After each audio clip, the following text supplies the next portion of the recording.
आप लोग सीबीआई जांच की मांग अरे कर रहे हैं। अपराधी था क्या था नहीं था वो तो अलग बात है, लेकिन ये जो इनकाउंटर हुआ है बिल्कुल फर्जी है, बिल्कुल फर्जी है। हम कहते हैं जब उसको देवघर के आसपास में जब पकड़ा गया, जब पुलिस की गिरफ्त में आया, तो पुलिस की गिरफ्त में आने के बाद फिर कहाँ से इनकाउंटर होता है? अगर इनकाउंटर होने का होता तो वहीं हो सकता था, लेकिन वहाँ से पुलिस की गिरफ्त में उसको गोड्डा ले जाएगा। अब कहाँ पर फिर डेड बॉडी में आप देखेंगे, करंट का शॉट पूरा बॉडी में है, मारपीट का जख्म भी है।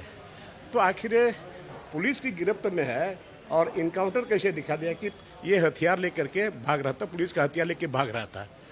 पुलिस की गिरफ्त है तो फिर पुलिस का हथियार लेकर कैसे भागेगा? कहाँ इनकाउंटर हुआ? ये बिल्कुल फर्जी है, ये बिल्कुल फर्जी है और इसीलिए हम लोग बार बार सीबीआई का डिमांड करते हैं। सीबीआई हेमलाल मुर्मू कौन सी जानता है? हम क्यों डरेंगे? हेमलाल किन से सूर्या हो सकते? नहीं नहीं, ऐसी कोई बात नहीं है। ये तो उसके कहने से क्या होगा? हेमलाल मुर्मू के कहने से क्या होगा? उसको कुछ नहीं है, फालतू है। यानी सूर्या हासदा एनकाउंटर पर सियासत अभी भी जारी है। बोरियो से पूर्व विधायक लोबिन हेम्ब्रम ने एक बार फिर दोहराया कि सूर्या हासदा एनकाउंटर नहीं बल्कि एक सुनियोजित हत्या है। लोबिन हेम्ब्रम ने कहा कि सूर्या हासदा अपराधी था या नहीं ये बाद की बात है, लेकिन उसका एनकाउंटर कैसे कर दिया गया। लोबिन हेम्ब्रम ने कहा कि जब पुलिस पकड़कर सूर्या हासदा को ले गई थी तो उसका एनकाउंटर कैसे हो गया। लोबिन हेम्ब्रम ने आरोप लगाते हुए पूछा कि सूर्या हासदा जब पुलिस की गिरफ्त में था तो उसके शरीर पर जले के जख्म के निशान कहां से आ गए। एक बार फिर सुनिए लोबिन हेम्ब्रम ने सूर्या हासदा एनकाउंटर की सीबीआई जांच की मांग उठाते हुए क्या कुछ कहा।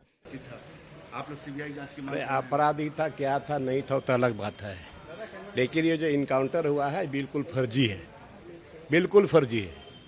हम कहते हैं जब उसको देवघर के आसपास में जब पकड़ा गया, जब पुलिस की गिरफ्त में आया, तो पुलिस की गिरफ्त में आने के बाद फिर कहाँ से इनकाउंटर होता है? अगर इनकाउंटर होने का होता तो वहीं हो सकता था, लेकिन वहाँ से पुलिस की गिरफ्त में उसको गोड्डा ले जाएगा। अब कहाँ पर फिर डेड बॉडी में आप देखेंगे, करंट का शॉट पूरा बॉडी में है, मारपीट का जख्म भी है। तो आखिर ये पुलिस की गिरफ्त में है और इनकाउंटर कैसे दिखा दिया कि ये हथियार लेकर के भाग रहा था, पुलिस का हथियार लेके भाग रहा था। पुलिस की गिरफ्त है तो फिर पुलिस का हथियार लेकर कैसे भागेगा?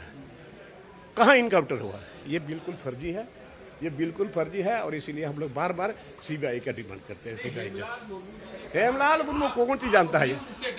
हम क्यों डरेंगे? हेमलाल किन से सूर्या हो सकते?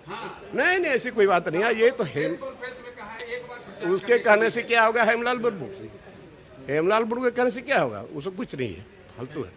लोबिन हेम्ब्रम ने आरोप लगाते हुए पूछा कि सूर्या हासदा जब पुलिस की गिरफ्त में था तो उसके शरीर पर जले के जख्म के निशान कहां से आ गए।